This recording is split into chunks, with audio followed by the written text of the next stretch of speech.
Hi friends, welcome to Chennai food.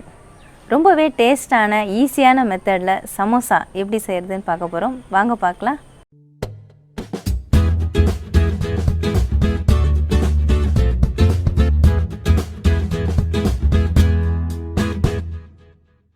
இந்த மாதிரி ஒரு மிக்சிங் பவுல் எடுத்துக்கோங்க. நான் 200 கிராம் அளவுக்கு மைதா மாவு எடுத்துர்க்கேன். உங்களுக்கு மைதா மாவு வேண்டானா நீங்க கோதுமை மாவும் பயன்படுத்திக்கலாம். இந்த மைதா மாவை நான் இதல சேர்த்துக்கிறேன். 1 டேபிள் ஸ்பூன் அளவுக்கு ஆயில் சேர்த்து விட்டுக்கலாம். நீங்க சமையலுக்கு என்ன எண்ணெய் பயன்படுத்துறீங்களோ அதையே சேர்த்துக்கோங்க. 1/2 ஸ்பூன் salt அதையும் சேர்த்துறேன். ஃபர்ஸ்ட் இத நல்லா mix பண்ணி விட்டுக்கலாம்.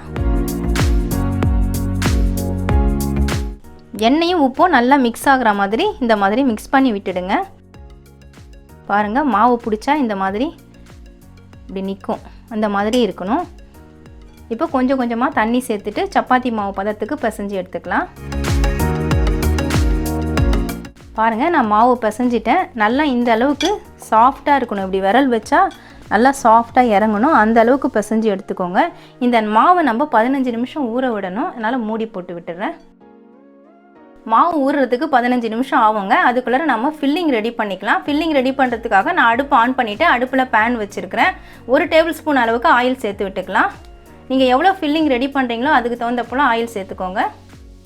2 மீடியம் சைஸ் வெங்காயத்தை நான் நீல வாக்குல பொடியா கட் பண்ணி வச்சிருக்கேன். இதே மாதிரி கட் பண்ணி எடுத்துக்கோங்க. இந்த வெங்காயத்தை இதல சேர்த்துக்கலாம். வெங்காயம்லாம் ரொம்ப வதங்கணும்னு அவசியம் இல்ல. லேசா ஒரு மிக்சிங்காக தான் நம்ம வதக்குறோம்.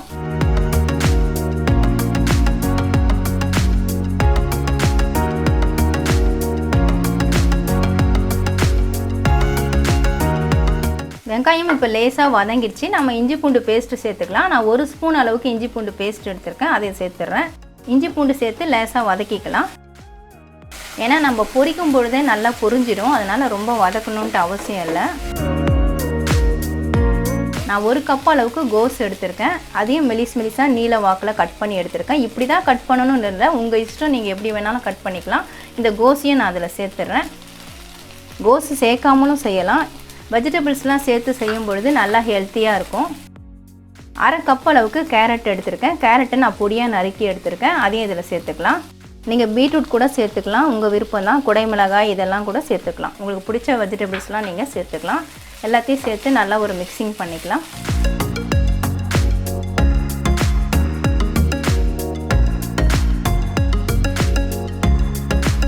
சேர்த்து விட்ட கோஸ் கேரட் எல்லாமே பாருங்க லேசா வதங்கிடுச்சு. இப்போ அடுப்பை சிம்ல வச்சிட்டு நம்ம மசாலாலாம் சேர்த்துக்கலாம். நான் அடுப்பு சிம்ல வச்சிட்டேன். எப்பவுமே மசாலா சேர்க்கும் பொழுது அடுப்பு சிம்ல வச்சுக்கோங்க, இல்லனா கருகிடும்.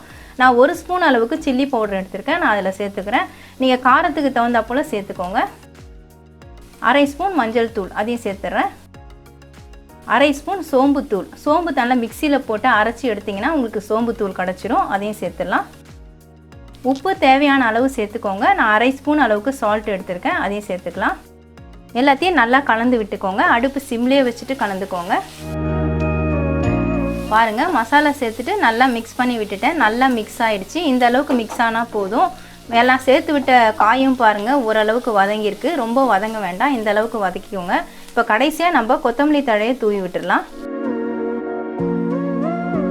கொத்தமல்லி சேர்த்துட்டு ஒரு தடவை லேசா கலந்து விட்டுக்கோங்க. அவ்வளவுதாங்க, நமக்கு ஃபில்லிங் ரெடி ஆயிடுச்சு. நான் பேனை கீழ இறக்கிறேன். மாவு பிசைஞ்சு வச்சு 15 நிமிஷம் ஆயிடுச்சுங்க. மறுபடியும் ஒரு முறை நல்லா பிசைஞ்சு விட்டுடுங்க. நல்லா சாஃப்ட்டா இருக்கு பாருங்க மாவு ஊறினதுக்கு அப்புறமா. இப்படி கையை வச்சோனே அப்படியே லூஸா இறங்குது. இந்த அளவுக்கு சாஃப்ட்டா இருக்கணும். இந்த மாதிரி பிசைஞ்சதுக்கு அப்புறமா சின்ன சின்ன பால்ஸா உருட்டி எடுத்துக்கலாம்.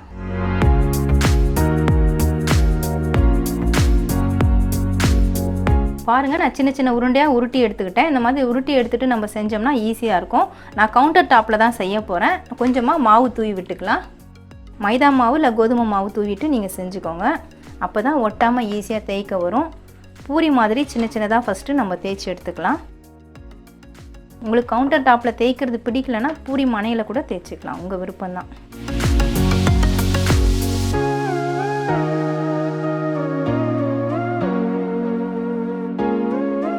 இதே மாதிரி இன்னும் 2 பீஸ் தேய்ச்சி எடுத்துக்கலாம்.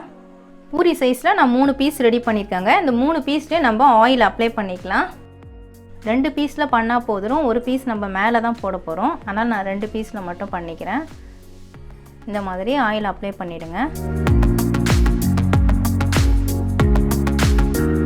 இதே மாதிரி 5 பீஸை செட் பண்ணி கூட நம்ம செய்யலாங்க. நீங்கள் அதிகமாக செய்யும் பொழுது அது மாதிரி செட் பண்ணி செஞ்சிங்கன்னா கொஞ்சம் ஈஸியாக இருக்கும். நான் 2 பீஸ்லேயும் ஆயில் அப்ளை பண்ணிட்டேன். கொஞ்சம் மேலே மைதா மாவு தூவி விட்டுடலாம். இந்த மாதிரி மேலே தூவி விட்டுருங்க. தூவிட்டு லைட்டாக இந்த மாதிரி தேய்ச்சி விட்டுருங்க. அதில் ஒட்டிக்கும். அப்போ தான் 2 பீஸில் தான் நம்ம ஆயில் தடவி மைதா மாவு போட்டிருக்கோம். இதை எடுத்து இது மேலே வச்சிடலாம். இந்த பக்கம் ஆயிலும் இல்லை மைதா மாவும் இல்லை, அந்த சைடை தான் இது மேலே நம்ம வைக்கணும். இது மாதிரி வச்சுக்கோங்க. அடுத்ததாக இந்த பீஸ் எடுத்து அது மேலே போட்டுடலாம். நான் இதில் ஆயிலும் தடவலை மைதா மாவும் போடலை. இதை எடுத்து இது மேலே செட் பண்ணிடலாம். பாருங்கள் 3 பீஸ் நமக்கு ரெடி ஆகிடுச்சு. இதை இப்போ மாவு போட்டு நம்ம தேய்ச்சிக்கலாம். கவுண்டர் டாப்பில் தான் தேய்க்க போகிறேன். மாவு இந்த மாதிரி தூவி விட்டுடுங்க. தூவிட்டு நல்லா மெலிசாக தேய்க்கணும். நல்லா திருப்பி திருப்பி போட்டு தேய்ங்க. அப்போ தான் நல்லா மெலிசாக வரும். ரெடி பண்ணி வச்ச அந்த 3 பீஸையும் நான் ஒன்றா வச்சு தேய்ச்சிட்டேன் பாருங்கள். நல்லா சூப்பராக ரெடியாக இருக்குது. 2 பக்கமும் ஒரே மாதிரி ஈவனாக ரெடியாக இருக்குது பாருங்கள். 2 சைடும் திருப்பி திருப்பி போட்டு தேய்ச்சிங்கன்னா உங்களுக்கு இந்த மாதிரி பீஸ் ரெடி ஆகிடும். இதை நம்ம தவாவில் போட்டு கொஞ்சம் ஹீட் பண்ணி எடுத்துக்கலாம்.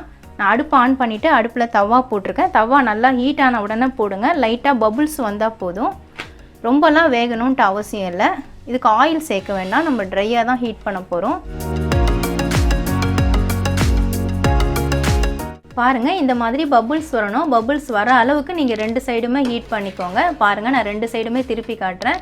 இந்த சைடும் பாருங்கள் நல்லா வெள்ளை கலரில் பபுள்ஸ் எழும்பியிருக்கு. இது மாதிரி வந்த உடனே நீங்கள் அடுப்பு ஆஃப் பண்ணிவிடுங்க. இதுலேருந்து நல்லா லேயர் பிரிஞ்சு வருது பாருங்கள். இந்த மாதிரி தான் பிரிஞ்சு வரும். இதை நம்ம ஆற விட்டுட்டு பிரித்து எடுக்கலாம். நான் இப்போ பிளேட்டுக்கு மாற்றிடுறேன். இதே மாதிரி தான் நீங்கள் சமோசா ஷீட் ரெடி பண்ணிக்கணும். பிளேட்டுக்கு மாற்றிட்டு இப்போ நல்லாவே ஆறிடுச்சுங்க. இப்போ நம்ம இந்த லேயரை வந்து பாருங்கள் நல்லாவே தெரியுது இல்லையா? இந்த லேயரை வந்து பொறுமையாக அப்படியே பிடிச்சி தூக்கி விடுங்க. தூக்கி விட்டிங்கன்னா அது தானாக அப்படியே கிழண்டு வந்துடும். ரொம்ப ஈஸியாக வந்துடும். அது பாருங்கள் இந்த மாதிரி பொறுமையாக தூக்குனிங்கனாலே போதும். அதுவே பிரிஞ்சு வந்துடும். அங்கங்கே ஒட்டிகிட்டு இருந்ததுன்னா கொஞ்சம் எடுத்து விட்டுருங்க. அவ்வளோதான். நம்ம ஒரு லேயர் பிரித்து எடுத்துட்டோம். இன்னொரு லேயரும் அதுலேருந்து நான் பிரித்து எடுத்துடுறேன். நம்ம 3 தான் வச்சு பீஸ் வச்சு நம்ம ஜாயின் பண்ணி செஞ்சோம். அதனால் 3 பீஸு நமக்கு அழகாக பிரிஞ்சு வந்துடும். பாருங்கள் சூப்பராக பிரிஞ்சு வருது. நான் ஒன்றுமே பண்ணலை. லைட்டாக அங்கங்கே எடுத்து மட்டும்தான் விட்டுட்ருக்கேன். கொஞ்சம் ஒட்டிகிட்டு இருந்ததுன்னா இந்த மாதிரி எடுத்து விடுங்க கொஞ்சம் ஓரத்தை. வேறு ஒன்றுமே செய்ய வேண்டாம். அதுவே பிரிஞ்சு வந்துடும். பாருங்கள் ஈஸியாக வந்துருச்சு. அவ்வளோதான். நான் 2வது லேயரும் பிரித்து எடுத்துட்டேன். இது 3வது லேயர். மொத்தம் நம்ம 3 பீஸ் வச்சு செஞ்சோம். அதனால் 3 லேயரும் நம்ம பிரித்து எடுத்துட்டோம். இந்த 3 பீஸையும் ஒன்றா வச்சுட்டு நாம் இப்போ கட் பண்ணிக்கலாம். ஒரே ஈவனாக இருக்க மாதிரி வச்சுக்கோங்க. நான் சென்டரில் ஒரு கட்டிங் போட போகிறேன். இது மாதிரி கட்டர் இருந்தால் யூஸ் பண்ணிக்கோங்க. இல்லைனா நீங்கள் கத்தியில் கூட கட் பண்ணிக்கலாம். 3 பீஸுங்கிறதுனால கொஞ்சம் அழுத்தி நம்ம கட் பண்ணால் தான் கட் ஆகும். அவ்வளோதான். பாருங்கள் இந்த சைடு கட் பண்ணிட்டேன். இதை எடுத்து நம்ம திரும்ப இந்த பக்கம் வச்சிடலாம். வச்சுட்டு மறுபடியும் ஒரு சென்டர் கட்டிங் கொடுத்துடலாம்.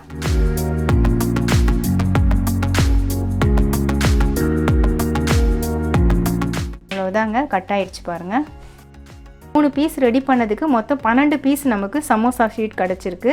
நீங்கள் எவ்வளோ பீஸ் வேணுமோ இதே டைப்பில் நீங்கள் ரெடி பண்ணிக்கலாம். 3 பீஸ் ஒட்டினதுக்கே நமக்கு 12 பீஸ். நீங்கள் இன்னும் 5 பீஸ் ஒட்டினீங்கன்னா 20 பீஸ் கிடைக்கும். இப்போ இதில் எப்படி ஃபில்லிங் வைக்கிறதுன்னு பார்ப்போம். சமோசாவில் ஒட்டுறதுக்காக கொஞ்சம் மாவு நம்ம ரெடி பண்ணிக்கலாங்க. நான் 1 டேபிள் ஸ்பூன் அளவுக்கு மைதா மாவு எடுத்திருக்கேன். அதில் கொஞ்சமாக தண்ணி விட்டு நல்லா பேஸ்ட் மாதிரி கலக்கிக்கலாம். ரொம்ப திக்காகவும் வேண்டாம், ரொம்ப தண்ணியாகவும் வேணாம். திட்டமாக இருக்க மாதிரி பேஸ்ட் மாதிரி ரெடி பண்ணிக்கோங்க. பாருங்கள் நல்லா பேஸ்ட் மாதிரி ரெடி ஆகிடுச்சு. இது நம்ம சமோசாவை வந்து ஃபில்லிங் வச்சதுக்கப்புறமா ஒட்டுறதுக்கு யூஸ் பண்ண போகிறோம். அது அப்படியே இருக்கட்டும். நான் சமோசா ஷீட்லேருந்து 1 பீஸ் நான் எடுத்திருக்கேங்க. இந்த 1 பீஸில் நீங்கள் இந்த ஒரு பாதி மட்டும் இந்த இது ஒட்டிக்கோங்க. இந்த பேஸ்ட்டை பிரிஞ்சு வராமல் இருக்கிறதுக்காக தான் நம்ம ஒட்டுறோம். இந்த ஒரு பாதி மட்டும் இப்படி ஒட்டி விட்டுடுங்க. ஒட்டிட்டு இந்த பகுதியை நம்ம இப்படி மடிக்க போகிறோம். பாருங்கள் இந்த மாதிரி வி ஷேப்பில் நம்ம மடிக்கணும். கரெக்டாக ஃபினிஷிங் வரா மாதிரி வச்சு மடிச்சுக்கோங்க. இந்த மாதிரி மடிச்சுட்டு லைட்டாக இப்படி அழுத்தி விட்டுடுங்க. இப்போ நமக்கு கோன் ஷேப்பில் நமக்கு கிடச்சிரும். பாருங்கள் இப்போ கோன் ஷேப்பில் கிடச்சிருச்சு. இப்போ ஃபில்லிங் வைக்கலாம். நான் ஒரு ஸ்பூனுக்கும் கொஞ்சம் கூடுதலாக வைக்கிறேன். உங்களுக்கு ஃபில்லிங் எவ்வளோ வேணுமோ நீங்கள் அவ்வளோ வச்சுக்கலாம். இவ்வளோ தான் வைக்கணும்னு கணக்கெலாம் கிடையாது. நல்லா இந்த மாதிரி அழுத்தி விட்டுடுங்க. அழுத்தி விட்டுட்டு இந்த ஓரத்துலேயும் நம்ம பேஸ்ட் போட்டு ஒட்ட போகிறோம். மாதிரி ஒட்டிடுங்க. ஒட்டிட்டு இதை அப்படியே மடித்து விட்டுடுங்க. நல்லா டைட்டாக மடிச்சுக்கோங்க. இந்த கார்னர்லாம் நல்லா ப்ரெஸ் பண்ணி விட்டுடுங்க. அவ்வளோதாங்க, நமக்கு சமோசா ரெடி ஆகிடுச்சு. இந்த எக்ஸ்ட்ராவாக வந்ததுன்னா நீங்கள் இதை இப்படி ஃபோல்ட் பண்ணி விட்டுடலாம். இதே மாதிரி எல்லா பீஸையும் ரெடி பண்ணிக்கலாம். சமோசா பீஸ் எல்லாத்தையுமே நான் ரெடி பண்ணி எடுத்துட்டேங்க. இந்த பீஸ் எல்லாத்தையும் நம்ம பொரித்து எடுத்துக்கலாம். பொரிக்கிறதுக்காக நான் அடுப்பில் கடாய் வச்சு எண்ணெய் ஊற்றி வச்சுருக்கேன். எண்ணெய் நல்லா சூடாகிடுச்சு. ஒவ்வொரு பீஸாக போட்டு விட்டுடலாம். அடுப்பு மீடியம் ஃப்ளேமில் வச்சுட்டு போடுங்க. ஒரு சைடு வேகட்டும். வெந்ததுக்கப்புறமா திருப்பி விடலாம்.